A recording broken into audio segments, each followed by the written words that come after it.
comenzar a hablar sobre las enfermedades pulmonares. Ya ustedes han mencionado la enfermedad pulmonar obstructiva crónica, ¿no? O EPOC, son las siglas.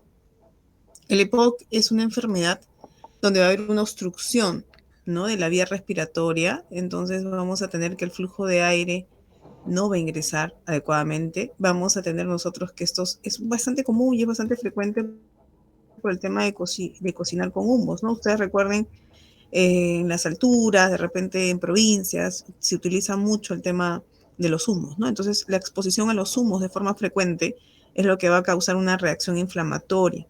Y eso, obviamente, va a ir afectando toda la vía respiratoria de forma crónica e incluso va a afectar también a los alvéolos, no solamente a los bronquios, ¿no? Entonces, vamos a tener nosotros que como la estructura va cambiando, se va modificando, inicialmente vamos a tener lesiones a nivel de bronquio, luego a nivel del alveolo, que es la unidad funcional, vamos a tener que esos alveolos se van a romper, ¿no? Y ya tenemos un enfisema. Entonces, el enfisema más la inflamación del bronquio va a ser el EPOC, ¿no?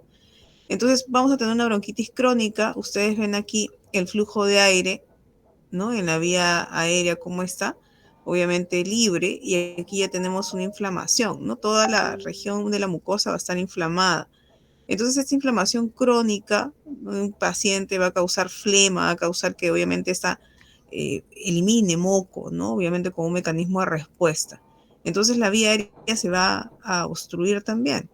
Vamos a tener nosotros que va a haber tos, ¿no? Va a haber mucosidad, flema, esa flema va a ser incluso bastante espesa, ¿no? Y productiva. Entonces, esta tos productiva que nosotros vamos a tener por meses, incluso por años, vamos a tener que descartar una tuberculosis también, ¿no?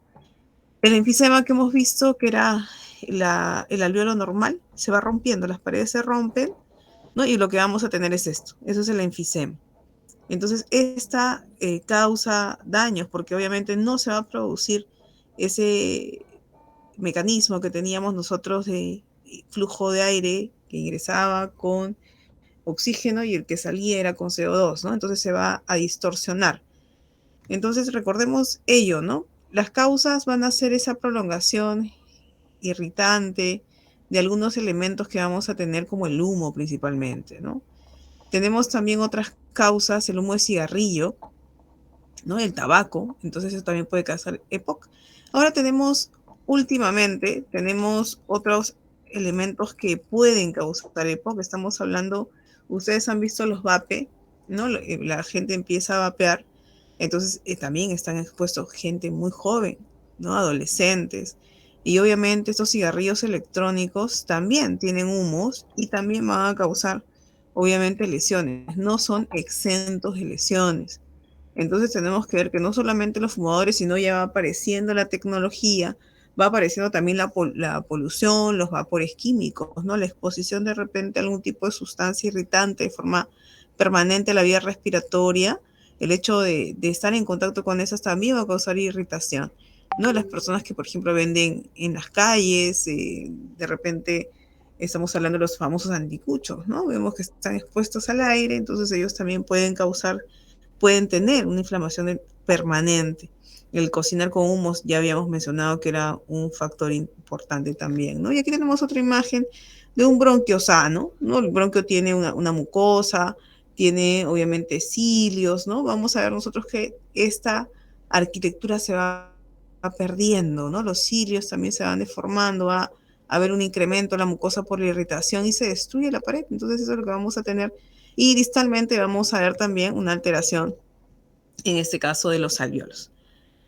Hay una limitación cuando existe esa disminución del flujo de aire, ¿no? Esa inflamación, va a haber una limitación del flujo de aire también, y vamos a tener que esa mucosidad que se va creando, ¿no? Esos elementos que vamos teniendo inflamatorios, van ocasionando tos también, ¿no? Y producción crónica del esputo. Recuerden ustedes que dentro de lo que nosotros vamos a ver con el hecho de que se incremente la mucosa en tamaños, está inflamado, vamos a tener que va a ser más sensible también, como todo se va a destruir, más sensible a que los gérmenes puedan acentuar en esa zona, ¿no?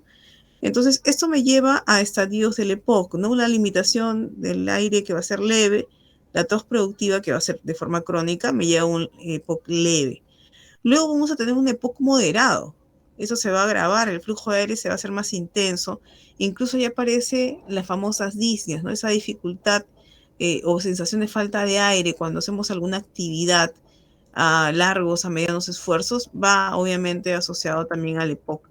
Y un EPOC grave va con un aumento de esa dificultad para respirar, ¿no? Entonces, cuando nosotros hacemos alguna actividad física, incluso ya al peinarse, al caminar, en una cuadra, 2 cuadras, empieza a haber ya esta falta de aire, ¿no? Entonces, miren ustedes, ya tenemos el EPOC grave. Entonces, el EPOC se va a caracterizar por un EPOC leve, un EPOC moderado, un EPOC grave. Y hemos hablado de la fisiopatología, ¿no? Hablamos de la obstrucción, hablamos que se va perdiendo la arquitectura del músculo internamente, el músculo liso también se va obviamente a alterar porque va a haber una inflamación y obviamente eso también va a causar algunos cambios en la musculatura, ¿no? Hay un incremento del tono, los colinérgicos empiezan obviamente también a actuar. La inflamación, ¿no? La inflamación causa un estrés oxidativo, vamos a tener incremento de algunas células que van a atacar o van a actuar como defensa. Los macrófagos son la primera línea de defensa. Vamos a tener neutrófilos también, linfocitos CD4, interleuquinas 8, factor de necrosis tumoral alfa, todo el proceso inflamatorio, ¿no? Y ya tenemos el cambio de la estructura. En este caso vamos a ver cambios estructurales, se destruye el alveolo como habíamos mencionado, estos alveolos se van a destruir, vamos a tener depósitos además de colágeno, pérdida de esa elasticidad normal y empieza ya a haber una fibrosis de la vía aérea, ¿no? Y las glándulas también se van a alterar. Entonces, esa es la fisiopatología que nosotros vamos a tener en cuanto a esta obstrucción de la vía aérea, ¿no? Tenemos la inflamación permanente porque, ojo, nosotros vamos a tener que esta noxa que va a ingresar, ¿no? Va a inflamar, va a causar una reacción inflamatoria. El humo no es normal, entonces todo lo que ingrese a la vía respiratoria va a ir cambiando la arquitectura, va haciendo que se vayan desencadenando ciertos mecanismos de defensa.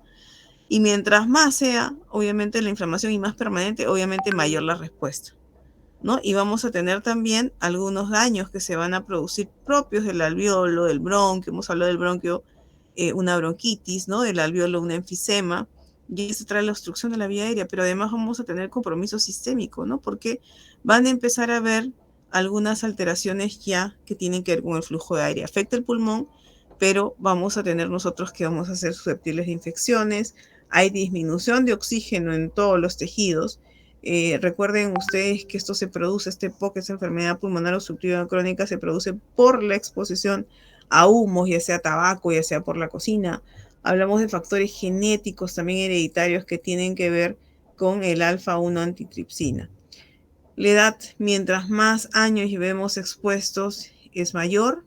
El hecho de ser mujer también, porque son las que están más expuestas de repente en el tema de la cocina, ¿no? De estar expuestos a los humos. Tenemos que además hay algunos factores que pueden desencadenar también o agravar esa situación, como el asma, ¿no? De las vías respiratorias, una bronquitis, antecedentes de infecciones a repetición también. Tenemos un cuadro clínico que ya hemos hecho referencia, ¿no? En cuanto a la dificultad que va a haber a la falta de aire, que es la disnea, ¿no? Entonces vamos a tener nosotros que esto va a progresar en el tiempo, ¿no? Entonces, mientras nosotros hacemos actividad física va apareciendo, luego ya hablamos de una disnea a grandes esfuerzos, a medianos esfuerzos, y luego a pequeños esfuerzos, ¿no? Esto va siendo progresivo. Mientras más tiempo tengamos con la enfermedad y mientras más pasen los años, vamos a empezar a hacer ya a pequeños esfuerzos, ¿no? Incluso bajo actividades normales como el peinarse, cambiarse. Luego vamos a tener la tos productiva, es una tos crónica, ¿no? Entonces, por lo general, si hay moco, inflamación, puede ser mayormente productiva, ¿no? Ahora podemos tener periodos donde existe una mayor inflamación y hay producción de moco y podemos tener una donde va a disminuir también. Además, ese cierre de del lumen, el tamaño, ¿no? En este caso, el calibre del bronquio, también va a traer sibilancias, ¿no? Y estas pueden ser recurrentes. Entonces, la producción crónica no es un patrón de producción que indica EPOC, ¿no? Entonces, hablamos ya de infecciones recurrentes en las vías respiratorias también. Hay algunos antecedentes que ya hemos visto, ¿no? De factores de repente genéticos, pero los humos, la exposición de todo tipo de humos, sobre todo el humo de cocina en las alturas o de repente en las sierras de nuestro país, ¿no? Hace que obviamente las personas cocinen con todas las puertas y ventanas cerradas y eso también ocasiona mayor exposición a los humos, ¿no? Entonces, además, hablamos de polvos, vapores, alguna exposición por el trabajo también. Hablamos de repente de productos químicos, puede ser también por el tabaco que hemos mencionado, ¿no? Entonces, los antecedentes familiares de POC y factores en la infancia, ¿no? Por ejemplo, hay algunos factores que van a asociarse. El bajo peso al nacer, infecciones de repente a repetición durante la infancia es un factor también importante. Bueno, ¿se ve la imagen? Estamos en una radiografía para el diagnóstico. ¿Se ve? Sí, sí se ve. Ya, perfecto. Entonces, cuando hablamos del diagnóstico, vamos a tener la clínica que nos va a dar, obviamente, la fisiopatología, nos va a demostrar de que existen algunos cambios y eso nos va a dar sintomatología.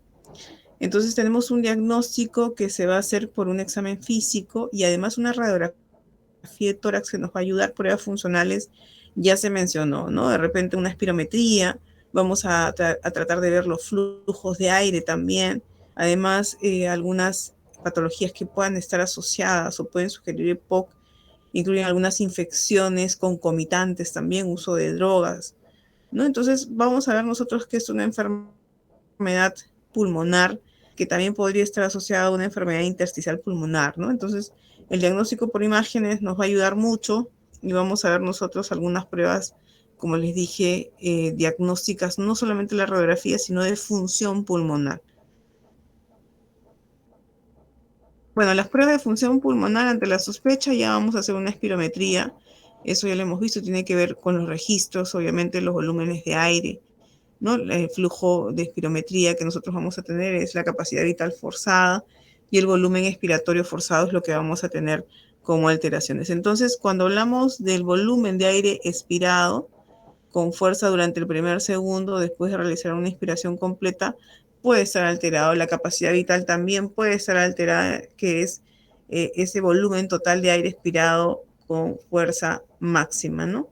Y la curva de este flujo volumen tenemos que registrarla, ¿no? Y este flujo de aire y volumen durante la expiración y expiración máxima forzadas también se tienen que valorar, ¿no? Entonces hay que cuantificar y hay que ver las diferencias y estas pruebas pulmonares son útiles para ver no solamente la enfermedad, sino para ver cómo progresa la enfermedad y si obviamente estas van a remitir o van a de alguna forma mejorar con el tratamiento.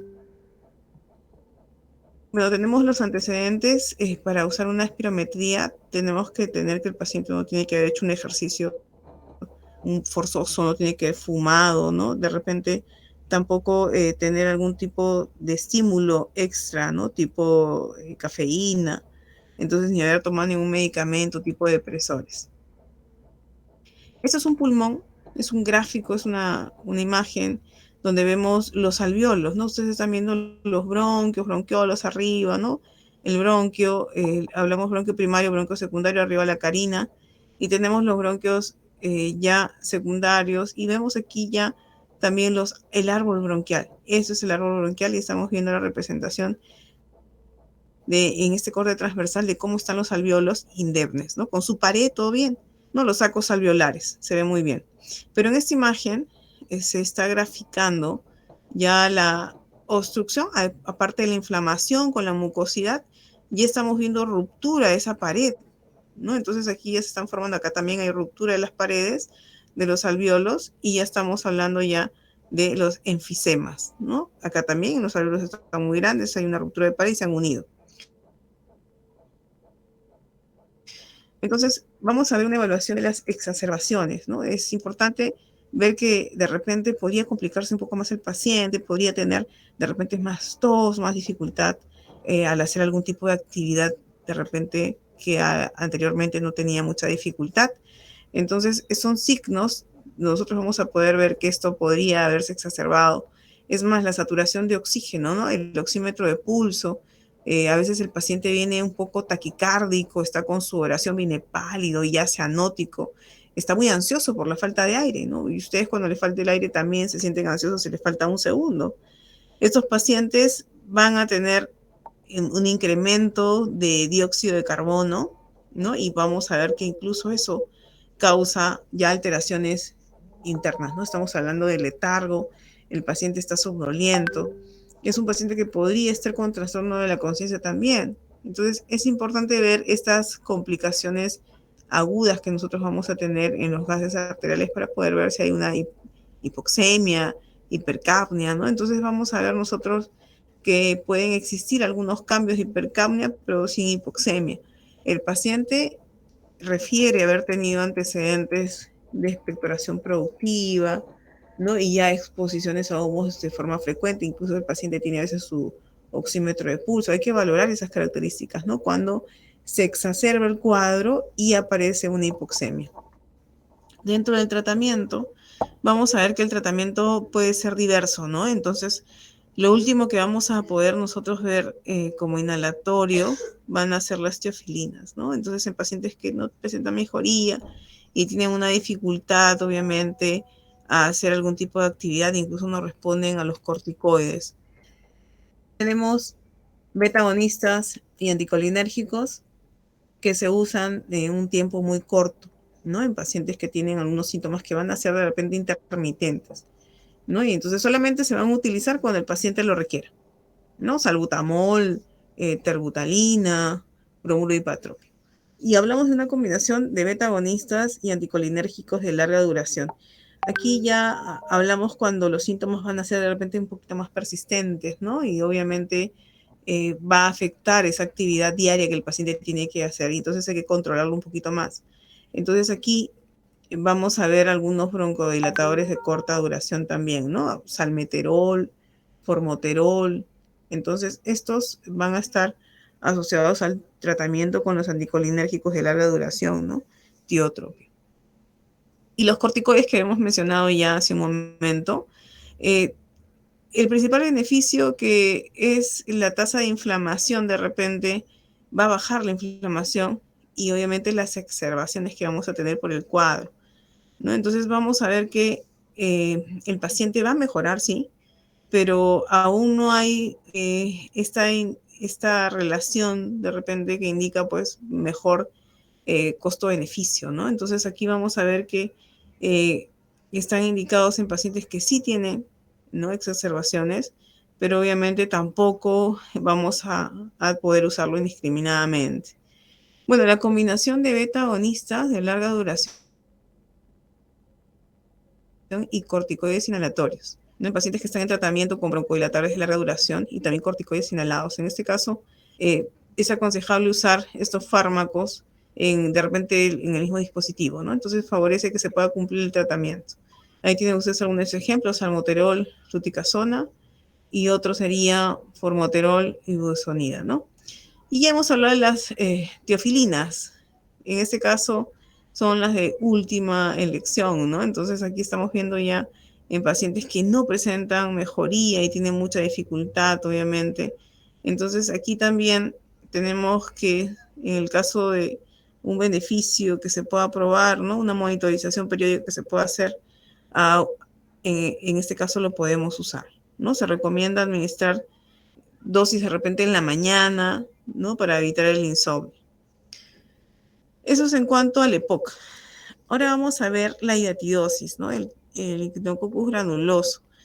Es un parásito, ¿no? Y esto es importante, ¿no? Por ahí sus compañeros mencionaron que estaba en otros países, ¿no? Pero también lo tenemos aquí, ¿no? Lo tenemos en la sierra de nuestro país, ¿no? Sobre todo donde tenemos una cultura de repente no muy adecuada, donde vamos a tener nosotros que de repente se matan a los animales, se descuartizan en las vísceras crudas, se le da obviamente a los perros, ¿no? Entonces vamos a ver cuál es el ciclo también, ¿no? La hidatidosis es una enfermedad que tiene que ver con el parazo Echinococcus granuloso. Recordemos que se transmite, el perro es el que transmite esto a través de la materia fecal. Entonces el perro va a estar infectado porque ha comido, ¿no? Esas vísceras que van a ser crudas y a partir de ahí van a salir huevos, van a emitirse huevos, ¿no? Recuerden que los cachorros o los perros también se están lamiendo a veces, ¿no? Entonces vamos a ver que las heces las van a dejar en cualquier lugar. Entonces estas heces están cargadas, obviamente infectadas de huevos, de parásitos. Entonces lo puede dejar en el agua, ¿no? Porque el perro deja las heces, pero de repente hay un charco, hay un río, no sé, y ya podrían también contaminar, en este caso, las verduras.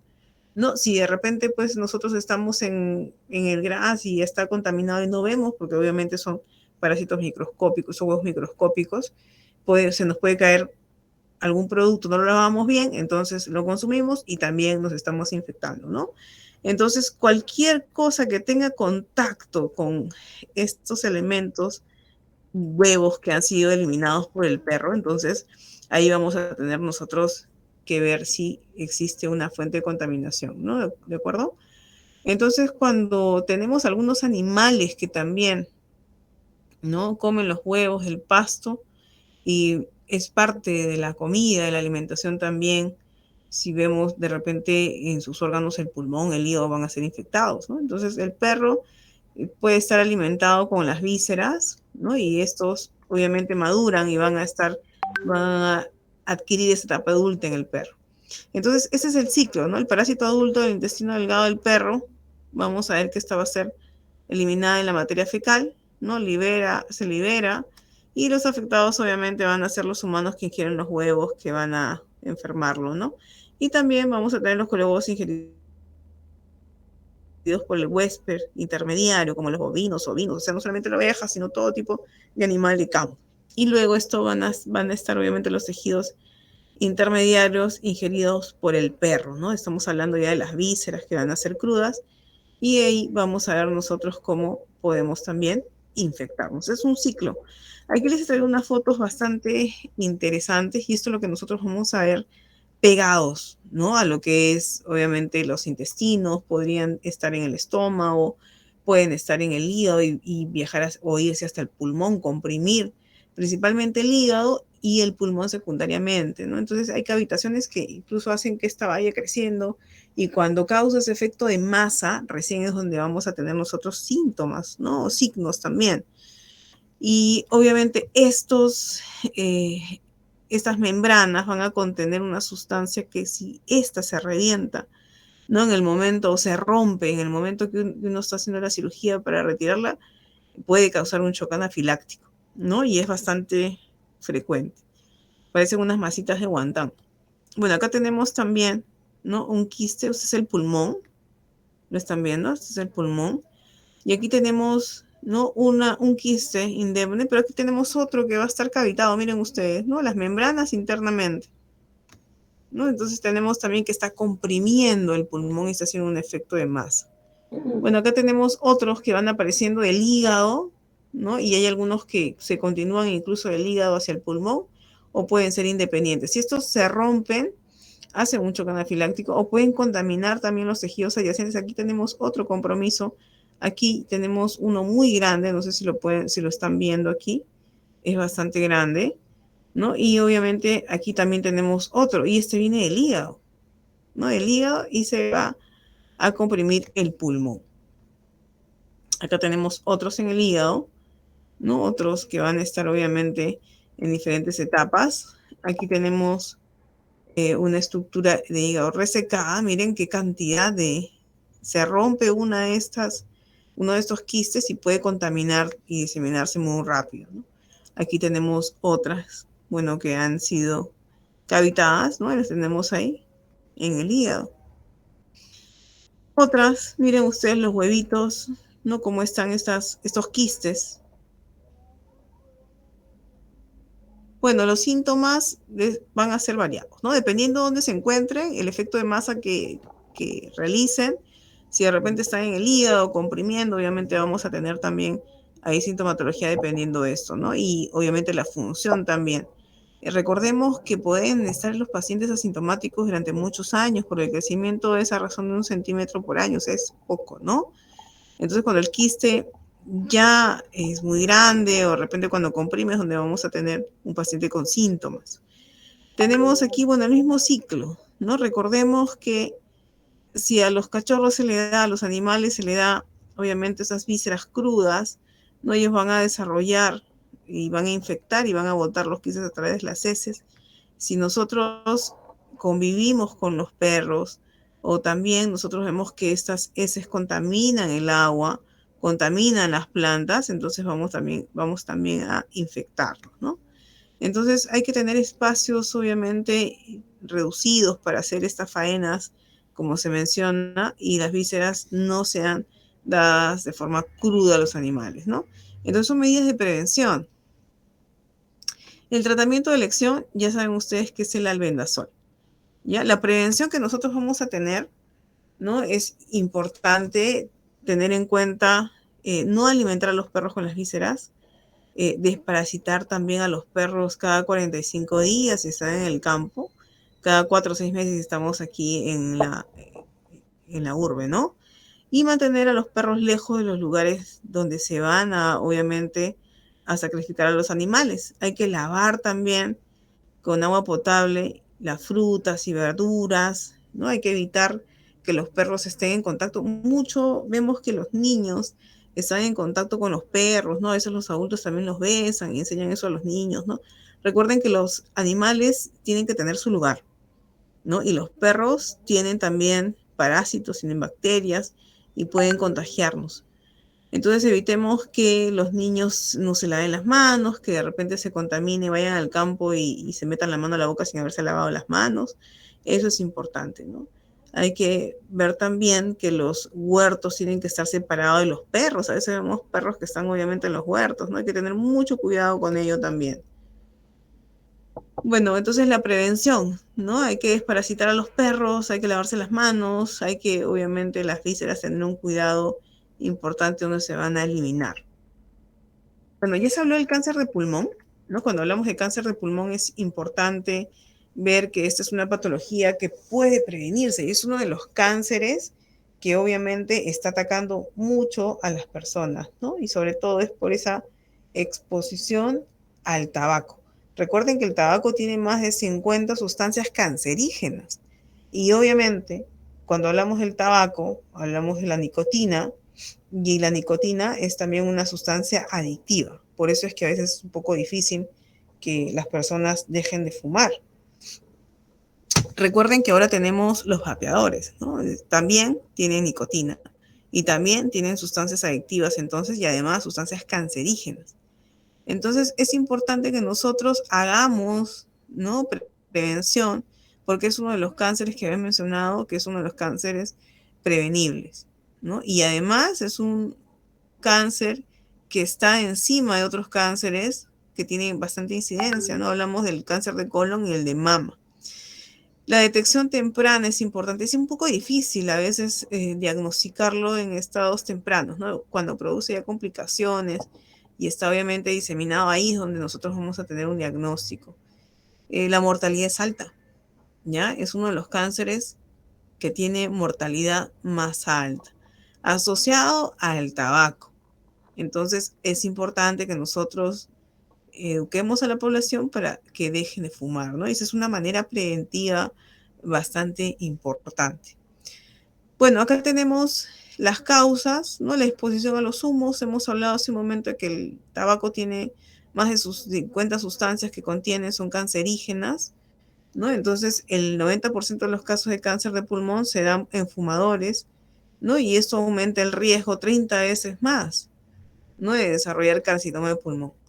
Entonces, además, vamos a tener también aquellos que van a estar expuestos, ¿no? Los fumadores pasivos, aquellos que estamos alrededor de estos humos, ¿no? Entonces, pero existen también algunas otras exposiciones que pueden ser secundarias y hablamos de algunos elementos propios de la exposición laboral, ¿ya? Entonces, no solamente es otras causas como la genética, sino la inhalación entonces de asbestos, amianto, hidrocarburos aromáticos, ¿no? Antes se utilizaba mucho el tema del asbestos, incluso en los techos, ¿no? En la calamina.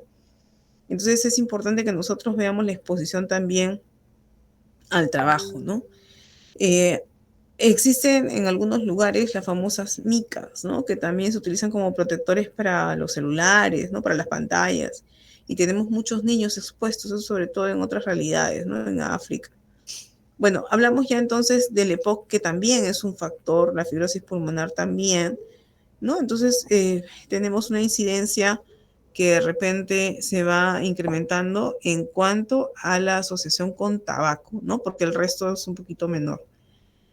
Los factores de riesgo, hablamos de cáncer de pulmón, tenemos que ver, ¿no? El hecho de fumar, que es una de las causas importantes, la genética, la edad, mientras más edad, mayor riesgo, ¿no? El ambiente, hemos hablado, pues de repente trabajamos con algún producto que tiene asbesto, entonces eso también, ¿no? Hablamos de repente el hecho de no solamente de poder consumir tabaco, sino algunos factores asociados a alteraciones de la inmunidad, ¿no? El alcohol también. El tratamiento de los síntomas, ¿no? Va a ser importante. Recordemos que puede haber dolor en el tórax, en el pecho, ¿no? Tos que está asociado a tos con sangre, sibilancias, dolor de cabeza, fatiga. El paciente va perdiendo peso también propio del cáncer y dolor de garganta, ¿no? Son algunos signos y síntomas que van a ser muy generales. Entonces, por eso en un fumador hay que tener en cuenta ello. Bueno, cuando hablamos ya del tema del tratamiento, va a ser variable, ¿no? El tratamiento va con una cirugía, una resección, si hemos encontrado, obviamente, el tumor, ¿no? Y si este tumor no ha diseminado. Hablamos de radioterapia, quimioterapia, ¿no? Entonces, que también pueden estar asociadas al tratamiento. El diagnóstico, cuando se sospecha de cáncer, tenemos nosotros que una de las imágenes no solamente es radiografía de tórax. La radiografía de tórax nos va a encontrar tumoraciones de repente muy, muy grandes, ¿no? Cuando hablamos de tomografía y valorar los ganglios también, esto es importante, ¿no? La tomografía nos va a dar dónde está ubicado, si hay algún compromiso de los ganglios alrededor y también las dimensiones que tiene, ¿no? La extensión. Podemos hacer una biopsia, ¿no? Y esta biopsia puede estar de la mano con el hecho de hacer una resección total también del cáncer, ¿no? Otras pruebas que podamos tener, gammagrafía, resonancia magnética, ¿no? Ver las distancias también. Hay que buscar metástasis, la frecuencia a dónde se dan. No hay que descartar de repente si existen algunas estructuras ya tomadas en el cuerpo también. Bueno, acá tenemos el pulmón, ¿no? Bilateral, y acá tenemos una alteración, ¿no? Miren las densidades. Y aquí tenemos, miren, incluso está pediculado, ¿no? Parece que está asociado al bronquio. Miren qué compromiso, ¿no? Aquí tenemos igual, ¿no? El compromiso de ese tumor. Igual, y aquí ya incluso, bueno, estamos viendo aquí las lesiones tumorales, ¿no? Bueno, los tipos de tumor ya se mencionaron también, ¿no? Cáncer de pulmón de células no pequeñas en bronquios de gran diámetro. Tenemos también los adenocarcinomas, que es de pequeño tamaño y de localización bastante periférica. El cáncer de pulmón de células pequeñas, ¿no? De células cancerosas muy extendidas. Entonces, eso es lo que vamos a tener como tipos de cáncer de pulmón. Cuanto a la prevención, si sabemos que el hecho de fumar es uno de los, entonces, que evitar la exposición a esos humos, ¿no? Productos del tabaco. Tenemos que ver también que el cáncer del 10% se va a encontrar en estados iniciales, ¿no? Pero la mayoría ya se encuentra incluso cuando tengamos alguna metástasis, ¿no? Entonces la tomografía para nosotros de repente es un indicador o es un examen ideal, ¿no? El control de los fumadores para ver si hay algunos nódulos incipientes. Entonces hay que evaluar, ¿no? Y hay que ver si obviamente tenemos nosotros algún tipo, no solamente de nódulos, sino también ganglios de repente que puedan estar comprometidos, ¿no? Y dejar de fumar es una de las condiciones que tenemos que tener, ¿no? Y compromisos. Y si sabemos nosotros que el tabaco obviamente nos hace daño, y tiene más de 50 sustancias que pueden producir cáncer, entonces no fumemos, ¿no? Y enseñemos con el ejemplo también a nuestros pacientes. Bueno, hablamos de una detección precoz. Eso es lo que nosotros estamos buscando, ¿no? Determinar y hacer de repente un hallazgo oportuno para brindar un tratamiento adecuado. Entonces, los estadios precoces del tumor, cuando el tumor todavía no ha avanzado, no ha tomado ningún tipo de ganglio, podemos hacer una extirpación del lóbulo pulmonar, ¿no? O sea, una resección. Entonces, esto trae consigo buenos resultados. Pero si hay invasión de ganglios, cuando se les pregunte, ¿no? Ustedes saben que ya hay invasión de ganglios, quiere decir que esto ya es una metástasis. ¿De acuerdo? Entonces, una cirugía no va a ser útil. El tratamiento tiene que ser ya combinado, ¿no? Quimioterapia, radioterapia. Una biopsia con aguja fina, ¿no? Vemos nosotros con aguja de biopsia. Se puede sacar, obviamente, para ver qué características tiene y, obviamente, qué tipo, ¿no? Es. Bueno, vamos a pasar a tuberculosis. Es algo que a nosotros nos llama mucho la atención, ¿no? Porque es un problema de salud pública, es un problema bastante importante. Recordemos que la tuberculosis es una enfermedad infecciosa de la vía respiratoria, ¿no? Y es bastante contagiosa. Y está producida por la bacteria que es el bacilo de Koch, ¿no? El Mycobacterium tuberculosis. Entonces puede estar a nivel de pulmón como primera infección o podría estar también en otras estructuras ya como extrapulmonar, en el riñón, en los huesos, en los intestinos, ¿no? En las vértebras, puede estar como un acné, puede estar en el cerebro, puede estar en forma de racimo, ¿no? Entonces ya vemos nosotros que el compromiso es bastante alto, ¿no? Entonces podemos encontrarlos también en la pleura. La tuberculosis pulmonar es la más frecuente, ¿ya? El bacilo de Koch es una bacteria que nosotros vamos a ver que es ácido alcohol resistente también y va a ingresar por la vía respiratoria, ¿no? Por las gotitas que uno puede inhalar. Si la otra persona tosió, la tuberculosis eh, tiene etapas, ¿no? La primera etapa y la segunda etapa. En la primera etapa, una persona sana ha estado en contacto con una persona que se ha enfermado y eso es lo que ha causado que tengamos exposición a esta tuberculosis, ¿no? Entonces se contagia, es infectada. La segunda etapa, cuando la persona infectada desarrolla la enfermedad. Entonces, una primera etapa donde uno se infecta y la segunda etapa es donde desarrolla la enfermedad. El huésped susceptible de enfermarse somos todos, ¿no? Depende. Recuerden ustedes que ahora vamos a tener la multidrogo resistente, la XDR, MDR, entonces así tengamos un buen sistema inmunológico, es probable que nos enfermemos. Entonces los factores de riesgo, si nuestra inmunidad está baja o tenemos personas que tienen VIH, SIDA, entonces pueden sufrir de tuberculosis. La desnutrición es otro factor, ¿no? La diabetes, el alcoholismo, que exista otra inmunodeficiencia. En los penales, por ejemplo, ¿no? El hacinamiento es bárbaro, el hecho de estar de repente en el transporte público muy pegado, también el hacinamiento, hace que se pueda contagiar. ¿Cuál es la epidemiología? ¿No? Vamos a ver nosotros que es muy importante ver, ¿no? El enfermo que tenemos nosotros en Mycobacterium. Entonces, cuando hablamos ya de la infección, ¿no?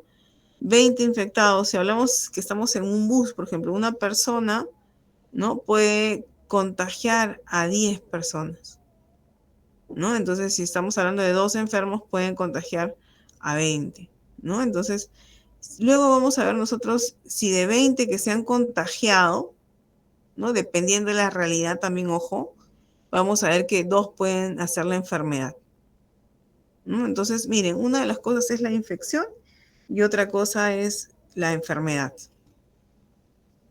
Acá tenemos el mecanismo de transmisión, ¿no? Las gotitas de Kupffer son las que salen en la vía aérea cuando uno estornude, tose, ¿no? De repente se escupe también, ¿no? Entonces el esputo también eliminado, eso es lo que hace cuando uno canta, cuando uno se ríe, ¿no? A veces no nos damos cuenta y obviamente salen gotitas.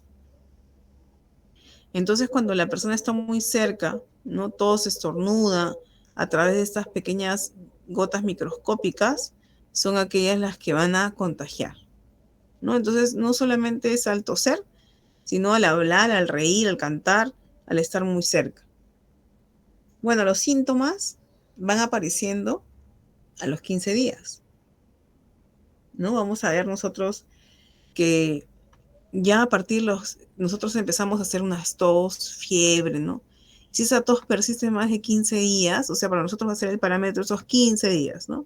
Si esa tos duró 2 semanas y encima pues tiene rasgo de sangre, se asocia a la inapetencia, baja el apetito, ¿no? Hay pérdida de peso, hay fiebre, hay sudoración por las noches, que eso es bastante frecuente, ¿no? Y está cansado, está decaído, tiene mucho sueño, entonces a tener cuidado, ¿ya? ¿Cómo se detecta? Existen varias formas, ¿no? La primera, que es importantísima, bueno, es la clínica una de ellas, pero lo otro es dejar muestras seriadas de Becan Esputo en la mañana. Y hablan ustedes mismos de un programa. El programa incluye esto, ¿no? El hecho de poder sacarse las muestras gratuitas cuando uno tiene tos y el programa indica ello, ¿no? Uno tiene tos persistente por más de 15 días a sacarse una muestra, ¿no? Entonces nosotros vamos a ver con el examen de esputo, ¿no? Incluso bueno, tiene que ser en la mañana, y podría también sacarse mediante aspiración si es muy complicado, ¿no? Y se hace la baciloscopía. Entonces se ve directamente al microscopio si están los bacilos en esas muestras, ¿no? Y se eh, leen también con cruces, ¿no? Una cruz, 2 cruces, 3 cruces, si están presentes o no, ¿no? Entonces, ¿cómo se cura? Bueno, hemos hablado hace un momento de lo que es el BK de esputo. Podemos sacar la radiografía, podemos también, aparte de eso, hacer un PPT. Recuerden ustedes que hacer la prueba a nivel de la piel, o sea, la prueba dérmica, me sirve más para ver si hay tuberculosis extrapulmonar, ¿ya? Bueno, aquí tenemos ya el tratamiento. El tratamiento es gratuito, es parte de un programa, ¿no? Ese tratamiento el Estado lo cubre, incluso como dijo su compañera, el Estado capacita a los familiares, ¿no? El Estado también les da una canasta para que ellos puedan obviamente alimentarse, porque esto se asociaba mucho al tema de la pobreza, ¿no? La enfermedad de la tuberculosis está asociada a la pobreza. Pero ahora vemos que cualquiera es susceptible de tener tuberculosis. Entonces, el tratamiento ahora, actualmente, es un tratamiento supervisado, ¿ya? ¿Por qué? Porque antes los pacientes no tomaban los medicamentos, iban simplemente por la ayuda que les daban y los medicamentos los botaban, no los tomaban y eso era parte del fracaso del programa. Entonces ahora ya con este programa ya es supervisado, el tratamiento incluye 2 fases, ¿no? Una fase intensiva inicial donde va a tener que darse medicamentos durante 2 meses y luego en 4 medicamentos de lunes a sábado, o sea, son todos los días, ¿no? Y los medicamentos de primera línea, isoniazid y rifampicina, bueno, también piracetamina y etambutol, ¿no? Pero los de primera línea son isoniazid y rifampicina. Luego la segunda fase va a ser de 4 meses, ¿no? Entonces aquí vamos a ver nosotros que se toman medicamentos 3 veces por semana, o sea, ya se van espaciando y son los medicamentos de base, isoniazid y rifampicina. ¿Cómo se previene? ¿No? El hecho de hacer formas de repente menos severas va de la mano con la vacunación.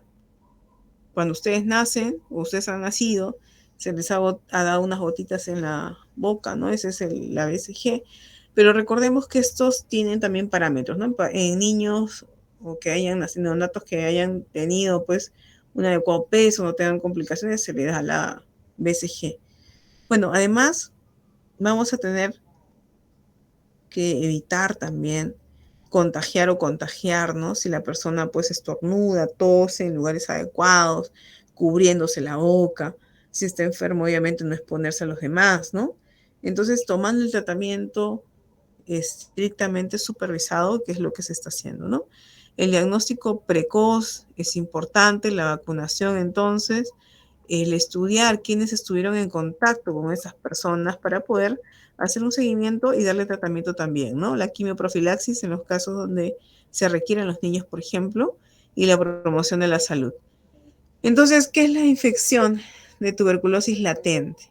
¿No? Las personas con infección de tuberculosis no están mal, no tienen síntomas, ¿no? No están infectadas, entonces no están enfermas, ¿no? Lo único que tienen, de repente, el único signo de infección por tuberculosis es la reacción positiva que tiene, que hemos hablado hace un momento, ¿no? En la piel. Las personas con la infección de tuberculosis latente no contagian, ¿ya? No pasan la infección. Entonces, una persona con infección de tuberculosis latente tiene algunas características, ¿no? Entonces, por lo general, obtiene un resultado a su prueba cutánea o sangre también, ¿no? De infección de tuberculosis. Tiene una radiografía normal, la placa no sale nada, una prueba de esputo también negativa. Tiene bacterias en el cuerpo que están vivas, pero no están activas, ¿no? Eso también tenemos que tener claro. No hace la enfermedad, no se siente mal, no transmite tampoco, obviamente, las bacterias. Necesita tratar la infección de tuberculosis latente para evitar enfermar, ¿no? O para que esta no pueda hacer la enfermedad. Y esto es importante, ¿no? Si están expuestas a aquellas personas que tienen tuberculosis MDR, hemos hablado de la multidrogo resistente, o también extremadamente resistente, que es la XDR, tiene que tener un tratamiento preventivo, ¿no? La enfermedad de tuberculosis. En este caso estamos hablando de enfermedad, ¿no? Hace un momento la infección, ahora estamos hablando de la enfermedad. La enfermedad de esta bacteria tiene que ver con las defensas muchas veces, ¿no? A veces tenemos nosotros que esas se van multiplicando muy rápido.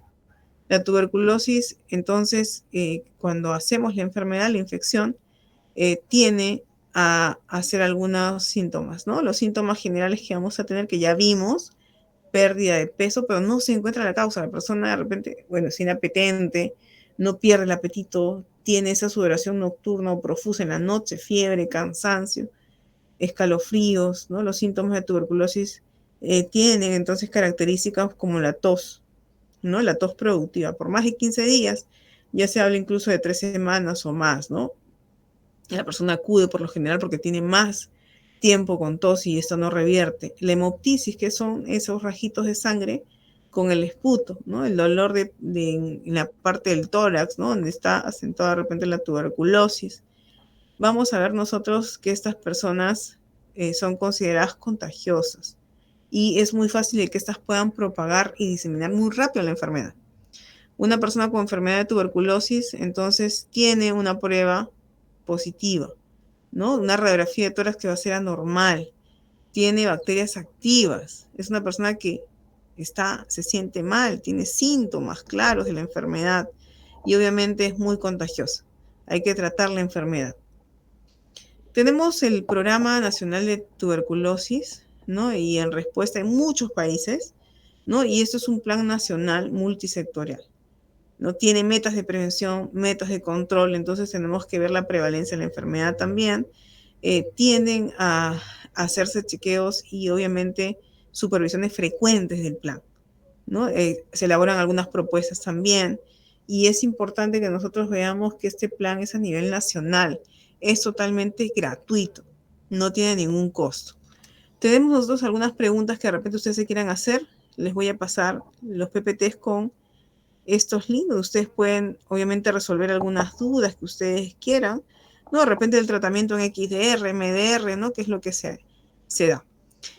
Bueno, aquí tenemos ya una infección propia de la tuberculosis, ¿no? Esto vendría a ser el pulmón, pero todo el pulmón debería ser negrito, ¿no? Y aquí tenemos, miren, una zona media moteada. Entonces, algo tenemos aquí, eso se llama una cavitación, está cavitado. Y por acá también tenemos otra lesión. Bueno, la cavitación va a estar en los adultos, ¿no? Y va a ser rara en los niños. En los niños, por lo general, es en una TV ganglionar, ¿no? Y lo importante es que esa cavitación va a ser a predominio. Acá tenemos una cavitación, acá tenemos otra, ¿no? Y ese predominio apical, o sea, arriba, ¿ya? Entonces, eso es lo que vamos a ver. La evolución radiológica Si nosotros tenemos una radiografía que va a ir, obviamente, checando cómo va a avanzar el paciente, podemos tener que con el tratamiento puede desaparecer la lesión, ¿no? Desaparece el nódulo. Pero también podemos tener que esta podría calcificarse y podríamos tener una evolución de la enfermedad que no se recupera y se puede incluso reinfectar con un hongo, ¿no? Internamente. Cuando hablamos de ser desfavorable, ¿no? No, vamos a ver que no se cura y permanece de repente latente. Acá tenemos una imagen donde vemos la latencia de la enfermedad, ¿no? Entonces incluso puede ir ya esta caverna primaria a una necrosis, ¿no? Puede erosionar también. Podemos tener una sintomatología que de repente se incrementa y no disminuye. Habría que ver, obviamente, si hay una infección concomitante, como les dije, con hongos, ¿no? Entonces podría también esta agravarse, podría no responder inicialmente al tratamiento porque puede ser una XDR, MDR, ¿no? Obviamente también se le hacen cultivos al BK. Y podemos tener una obstrucción, una telectasia, un derrame pleural, ¿no? Tenemos una diseminación también por vía linfática. Tenemos que a veces podría recuperarse, curarse o tener una complicación, ¿no? A veces cuando ya esto tiene muy larga data, podría incluso hacer una retracción del pulmón, ¿no? En este caso hablamos de la famosa fibrosis, ¿no? Se fibrosa. Obviamente tenemos ahí, es una de las complicaciones que nosotros vamos a tener, ¿no? Esa retracción del pulmón por la fibrosis. Existen algunas formas clínicas variadas, ¿no? Que vamos a tener de fibrosis. Una fibrosis que va a ser muy difusa, ¿no? Un fibrotórax también, una fibrosa densa de repente en un solo lugar, ulcerofibrosa, ¿no? Una lesión y fibrosado o fibrosa menor. Ya esas son las características de la fibrosis, que es el tejido. Ustedes cuando tienen alguna lesión, ¿no? De repente una herida, ya esto se va a cicatrizar y queda una marca, pero además alrededor va a haber una fibrosis. Aquí tenemos una radiografía bastante bonita. El pulmón, ¿no? Está debajo, está negrito, y encima vemos unas bolitas de milia, ¿no? Se llama tuberculosis miliar. Esta va a ser una tuberculosis que va a estar en la pleura. Es una tuberculosis extrapulmonar. Ya cuando hablamos de tuberculosis miliar, es extrapulmonar. Y lo que vemos nosotros es que va a estar muy difusa. Van a ser estas opacidades que tienen forma de puntos, ¿no? Muy chiquitas, ¿no? Entonces vamos a ver estos que se van a ver bastante bien en la radiografía, no pasan inadvertidos, ¿no? Y tenemos algunos nódulos también intersticiales que puedan estar comprometiendo. Bueno, y aquí tenemos algunas imágenes de primo infección, ¿no? La primera infección que podemos tener nosotros en el caso de tuberculosis. Algunos medicamentos, la tabla de elección de tratamiento de tuberculosis, tenemos obviamente tablas que tienen que ver con medicamentos de vía oral, hay un control que se le hace, las interacciones y vemos las acciones también. La fase es la primera fase, la segunda fase que ya vimos en el esquema, que es el esquema 1, ¿no? La duración, la frecuencia, el medicamento, el total por paciente, todo eso se va contabilizando, ¿no? Entonces, de preferencia, hay que darlo en ayunas, en personas con tuberculosis, ¿no? Hay dosis también por kilo de peso, ¿no? Entonces, vamos a ver nosotros algunas características de eso. Bien, hasta ahí tenemos alguna pregunta. Sí, quisiera hacer una pregunta. Dime. Usted habló de cavitación. Claro, son Claro, son cavidades. cavidades. Son como pequeños huequitos que se van haciendo en los pulmones. Quería que me expliques. A ver, aquí te voy a poner una cavitación, ¿ya? A ver, es lo mismo que presentamos hace un rato. Creo que dejé de presentar, ¿no? Ya voy a presentarlo otra vez.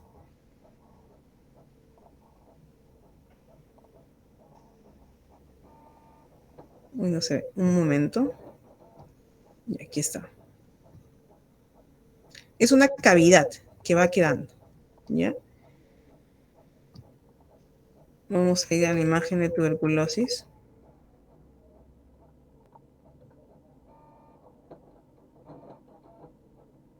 Ya, aquí lo tenemos. Ya. ¿Se ve? esta cavitación, esa cavidad. ¿Esta cavidad? Sí, se ve como así, como agujeros, algo así. Ah, sí, es una cavitación. Ah, sí, es una cavitación.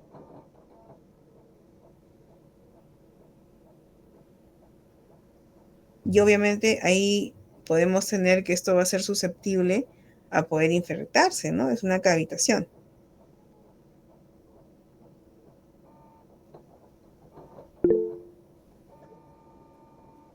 Digamos, que también puede haber sangrado o algo así cuando de repente, No. como ya empiezan a toser, ¿o no?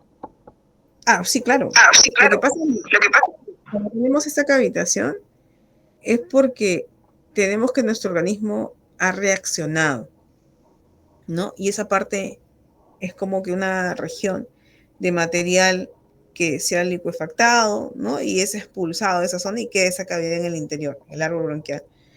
Si esto ocurre muy cerca a un vaso, ¿no? Lo que vamos a tener nosotros es obviamente el compromiso también. Cuando uno tose, ese esfuerzo va a hacer que se rompa un vasito y salga obviamente en este caso el esputo, que tiene pequeñas, una característica, ¿no? Que tiene pequeñas bolitas que son grumitos. Ustedes cuando tienen la saliva salen como unas bolitas, ¿no? Que son propias del esputo. Y eso es lo que diferencia el contenido del esputo, porque tiene esos globitos que son de la vía aérea, ¿no? Aireados, versus una de la vía gástrica, ¿no? Que no se ve obviamente así. Entonces, el esputo es sanguinolento, se le dice, ¿no? Y si tú hablas de mayor sangrado, ¿no? En este caso sí se puede dar, ¿no? Mayor sangrado porque de repente esa cavidad se pudo infectar con un hongo y empezamos también a tener, obviamente, sangrados por eso, ¿no?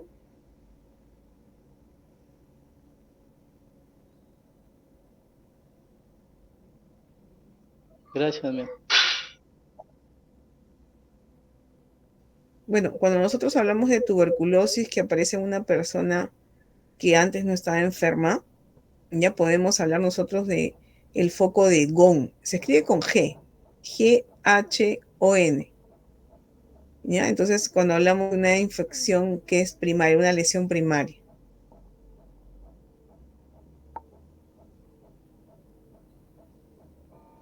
Bien, entonces, si no tenemos más preguntas, ahí nos vamos a quedar y ya Miss, nos una vemos. consulta. Dime. ¿Qué Te escucho, te diferencia hay escucho. entre TBC y derrame pleural externo? No, porque son cosas totalmente diferentes. Una cosa es el derrame pleural y otra cosa es la tuberculosis. El derrame pleural es líquido, ¿no? Que puede ser por una efusión, que puede ser por una infección, ¿no? Pueden haber muchas causas. Y la tuberculosis es una infección que está dado por el Mycobacterium tuberculosis, el bacilo de Koch. Pero los ¿De acuerdo? tratamientos creo que son similares, porque creo que también toman igual como 15 pastillas. No, no, es que estás confundiendo las cosas. Tú podrías tener una tuberculosis y también podrías tener un derrame pleural producto de una tuberculosis. Pero no todos los derrames van a ser por tuberculosis. Ah, ya, ok, gracias. ¿Ya? Entonces, hay que ver la causa del derrame pleural.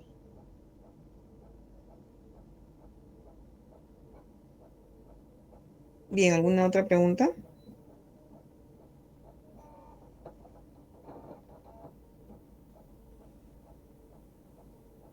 Bueno, entonces recuerden que tenemos una tuberculosis para afianzar lo que su compañera refirió, ¿no? Una tuberculosis que va a estar dada en el parénquima pulmonar y otra que va a ser extrapulmonar. ¿Ya? Y cuando hablamos de extrapulmonar, la pleura puede estar afectada y podemos tener los famosos derrames. Pero no todo derrame pulmonar va a ser secundario a una infección por tuberculosis. Un ejemplo, si el paciente tiene ascitis, ¿no? Tiene de repente líquido en el abdomen, en cavidad abdominal, ese líquido va a pasar a través del diafragma y va a llegar hasta incluso hasta el pulmón, ¿no? Y lo va a llenar. ¿De acuerdo? Si tiene de repente un golpe, una contusión, va a tener, por ejemplo, de repente un hemotórax, que es sangre. ¿no? Entonces, tenemos que ir diferenciando eso, ¿de acuerdo? Sí, Miss, gracias. Listo. Bien, entonces ya nos estamos viendo en la próxima clase. Ya, Miss, gracias. Buenas Ya, noches. mis, gracias. Gracias. Cuídense.